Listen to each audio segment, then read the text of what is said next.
This video is sponsored by Readathons because there's no way this would be possible without them.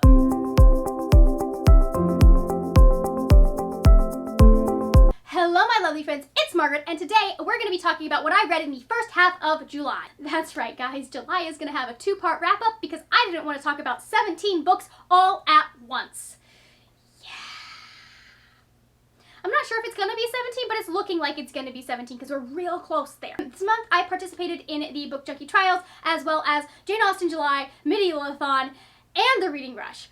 All of that information, how I did on the Readathons, as well as my stats, I will be going over in part 2 of my wrap-up. I just wanted to keep them all together in one place. So today I will be talking about the first 7 books that I read this month. As always, I separate these into graphic novels, audiobooks, and physical books. Starting with the graphic novels, I read My Hero Academia. You know me, I love superhero stories that explore superheroes in new and interesting ways, and My Hero Academia really delivers on that front. I really like what it has to do to explore about what it is to be a hero. And what does it mean to be a hero, and how can you be a hero? You know, do you need superpowers to be a hero? Those are a lot of the questions that are asked. I like the story. I liked a lot of the characters. Deku is just such a lovable main protagonist. I adopted him by the second page. Actually, no, I think I might have adopted him on the first page of this manga. I was just like, he is my son now. You cannot touch him, which is bad for me because he is obviously going to be touched and have bad things happen to him. The only issue that I have is an issue that I have with a lot of shonen manga, especially shonen that is drawn by men, and that is because the costumes are never realistic. And this goes into Western comics as well. You'll hear me ranting about it on Twitter, but the costumes are never realistic in the way that women's bodies would behave in leather and spandex. I'm sorry, you are not going to have boobs that look like they have just been covered in paint.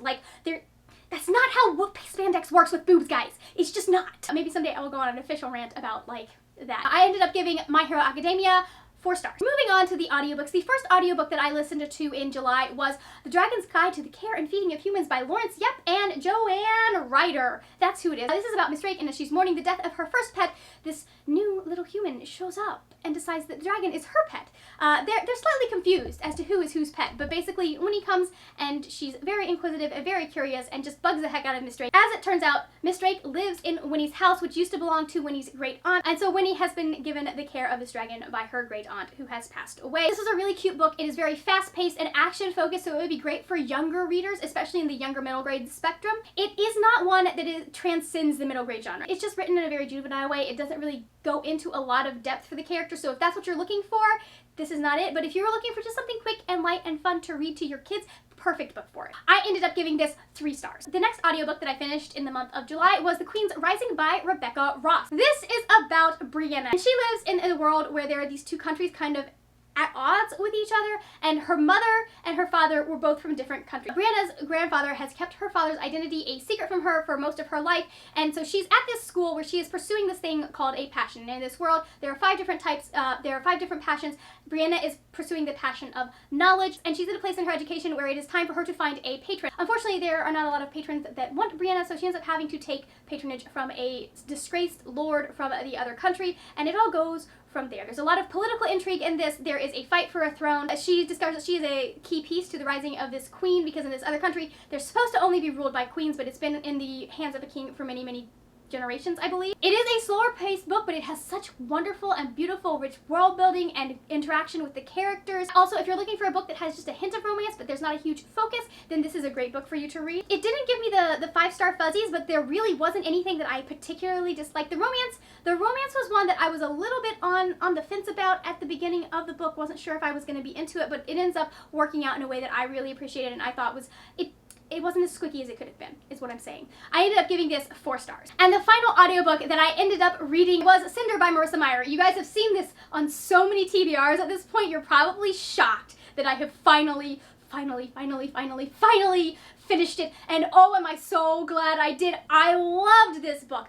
For those of you that don't know, this is about Lynn Cinder. She is a cyborg living in a future where there are the people who are Terran and live on the Earth, and then there are the Lunars who live on the Moon and have apparently evolved a little bit. They have mind magic. It's very interesting. It's a retelling of Cinderella, but with a cyborg, and I just loved it. It goes so much deeper than just like a typical fluffy Cinderella retelling. There is so much more that is explored in this, so much that has to do with the politics, so much that has to do with Cinder's character. There's a definite conflict going on between the Terrans and the Lunars, and they're fighting this disease that nobody knows where it's come from. It's just, there is so much going on in this book, and it is all put together so well. The author does such a great job of building this impending sense of danger that the main character is not necessarily aware of, but the audience is just on their seats wondering, when is this going to hit the fan? When is she going to finally realize? When are things going to go downhill? Like, you know something bad is going to happen in this book, and it just, I loved it so much. I ended up giving it 5 stars. It was so good, and I cannot wait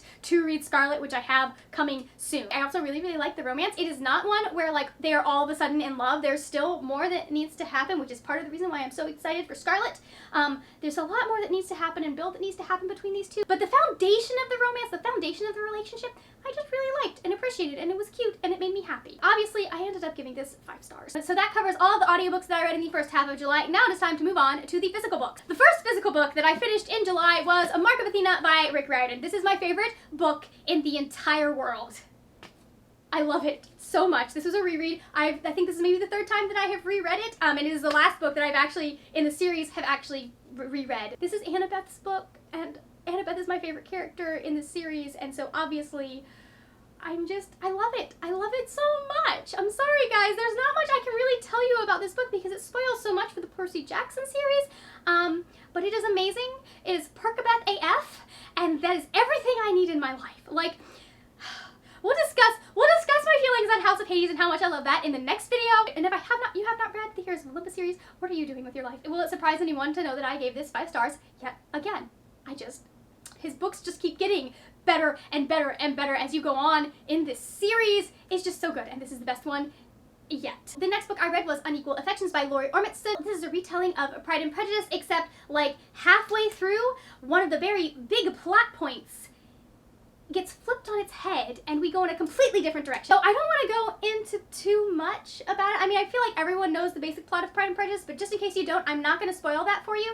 But I really like the fact that this book takes a completely different turn than Pride and Prejudice, but we still end up getting a lot of the same character growth that we find in Pride and Prejudice. They just get there a different way. I really, really appreciated that. I really thought she was clever in how she did it. There were a couple of things that like she did differently than I thought should have been done, but you know what? It's not my book. I didn't write it, so obviously I don't have a say in whether or not what should happen. There was one thing that a character's fate is a little bit different in this book than it is in Pride and Prejudice, and I just kind of feel like the character deserved that fate. It's not a nice thing to say, but I still kind of feel like they deserved it, and I really wish they had had to stick with it, because, I don't know, I just don't feel like they need a redemption arc. I gave this book 3 stars. And the final physical book that I read in the first half of July was Stepsister by Jennifer Donnelly. This is a retelling of Cinderella. I know, I'm doing all of the retellings this month. I understand. I just like retellings, okay guys? This is about Isabel, and she is the stepsister that ended up cutting off her toes in order to fit in the glass slipper. Obviously that didn't work because she bled all over the shoe, and the prince figured out that she was not the maiden that he was looking for. So this follows her and her sister and her mother after Cinderella has been whisked away to the palace to live happily ever after with Prince Charming. Unfortunately, they are living in a war-torn era in France, and so there's just always this impending threat of, I don't even remember his name, but some bad dude that's trying to take over France. But basically it's about Isabel trying to change her fate and rediscover who she was before her mother made her cut away parts of herself to be more appealing to the men that her mother wanted to marry her off to. I will say, if you read the blurb on the back of this, it is not exactly, the blurb is a little bit misleading. I just thought this was going to be a little bit more different than it ended up being, so I was confused for like half of the book going, okay, but when do we get to this point? And that point was that we already passed it. However, it was a really interesting take on Cinderella. It had a cute little romance. I really liked how Isabel kind of went about rediscovering herself and falling in love with herself. It has a really interesting commentary on how women will cut away or hide pieces of themselves and things that they are interested in order to be more appealing. It just had a really great message there. I don't know that it's one that I will be adding to my collection, but I did enjoy it. If like anything I've said about it, it sounds interesting to you, I definitely do recommend it because I did enjoy it. It was a good book. So I gave it 3 stars. So that is it for everything that I read in the first half of July. Let me know down below in the comments what you've been reading lately. lately. I would love to hear about something that you enjoyed or something you hated. You know what? Just tell me about the book you've read lately. Thank you so much for watching. If you enjoyed this video, please give it a thumbs up. Also, hit that subscribe button. I make videos 2 to 3 times a week about books and writing, and I would love to see your lovely face here on a regular basis. If you want more of me, all of my social media will be linked in the description box. That is it for now, my friends. Happy reading, and I will see you later when we will talk about more wordy, nerdy things. Bye! This is about, what is her name? Yada yada yada yada.